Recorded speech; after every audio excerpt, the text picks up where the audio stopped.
Hi అండి, నేను మీ నాగలక్ష్మి. ఎలా ఉన్నారు? బాగున్నారా? నేను ఈరోజు అయితే కొరమేను చేపల పులుసు చూపిస్తున్నాను.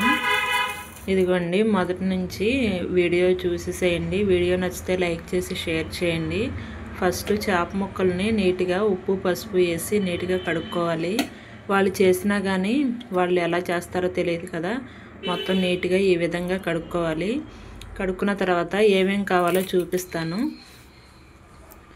ఇదిగోండి, ఇక్కడ చూపిస్తున్నాను చూడండి. కారం, ఉప్పు, గళ్ళుప్పు, అల్లం వెల్లుల్లి పేస్టు, పసుపు, ఉల్లిపాయ ముక్కలు, పచ్చిమిర్చి, శుభ్రంగా కడిగి పెట్టుకున్న చేప ముక్కలు, నూనె. మనం చింతపండు చేపలను బట్టి చింతపండు నానబెట్టుకుంటే సరిపోతుంది. చేపలు ఎన్ని ముక్కలను బట్టి అంతా దాన్ని బట్టి సరిపోయేంత నానబెట్టుకుంటే సరిపోతుంది. ఇదిగోండి, మొత్తం ఇవన్నీ వేసేసుకుని మొత్తం అంతా ముక్కలకు పట్టే విధంగా చేత్తో కలుపుకోవాలి. నేను ఫస్ట్ ఉల్లిపాయ ముక్కలు వేస్తున్నాను.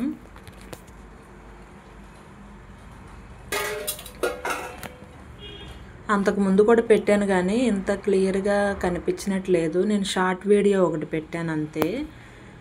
షార్ట్ వీడియోనే పెట్టినట్టు గుర్తు. కొరమేను చేపల్లో కొరమేను చేప ఒక రకమైన టేస్ట్ అండి, చాలా బాగుంటుంది అసలు.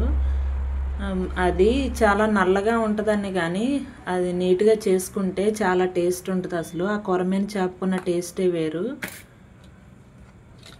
ఒకదాని తర్వాత ఒకటి ఈ ఇంగ్రీడియంట్స్ అన్నీ వేసుకున్న తర్వాత మొత్తం అన్నీ చేతితో కలుపుకోవాలి. ఇది తెలిసిన ఫ్రెండ్ ఇచ్చిందండి. ఫ్రెండ్ అంటే మా బెస్ట్ ఫ్రెండే అసలు. చేపించి ఇచ్చింది. నేను చేసే డ్యూటీ దగ్గరికి చేసి పంపించింది. అవి ఈరోజు మీకు కర్రీ చేసి చూపిద్దామని వీడియో చేస్తున్నాను. ఈ విధంగా మొత్తం కలిపేసుకుని ముక్కలకు పట్టే విధంగా మనం వేసుకున్నవన్నీ ఇట్లా ఈ విధంగా కలుపుకోవాలి.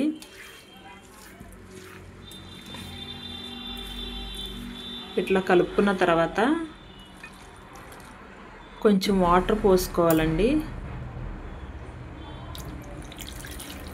ఎక్కువ పోయకూడదు. ఆ ముక్కలు కొంచెం మునిగే అంత పోయాలి. ఇదిగో ఈ విధంగా వీడియోలో చూపించే విధంగా. ఎక్కువ పోసుకుంటే మనం చింతపండు పులుసు కూడా పోస్తాం కదా, అప్పుడు ఎక్కువైపోయి బాగా ఉడికిపోయి ముక్క చితికిపోతుంది అన్నమాట. ఇదిగోండి, ఈ విధంగా ఇట్లా చిక్కబడిన తర్వాత మనం చింతపండు పులుసు వేసుకోవాలి. ఇట్లా కలిపెట్టి ఒకసారి మీరు ట్రై చేయండి. చాలా అంటే చాలా టేస్ట్గా ఉంటుంది. ఉల్లిపాయ ముక్కలు వేగిన తర్వాత మళ్ళీ చేప ముక్కలు వేసి అవి వేగిన తర్వాత మళ్ళీ అల్లం పేస్ట్ వేసి అవి వేగిన తర్వాత అట్లా వేస్తే అసలు టేస్ట్ ఉండదండి. ఒకసారి ఈ విధంగా ట్రై చేసి చూడండి, చాలా బాగుంటుంది అసలు. వీడియో చూసిన తర్వాత కామెంట్ సెక్షన్లో కామెంట్ చేయండి ఏ విధంగా ఉందో. మీరు కూడా ఒకసారి ట్రై చేయండి.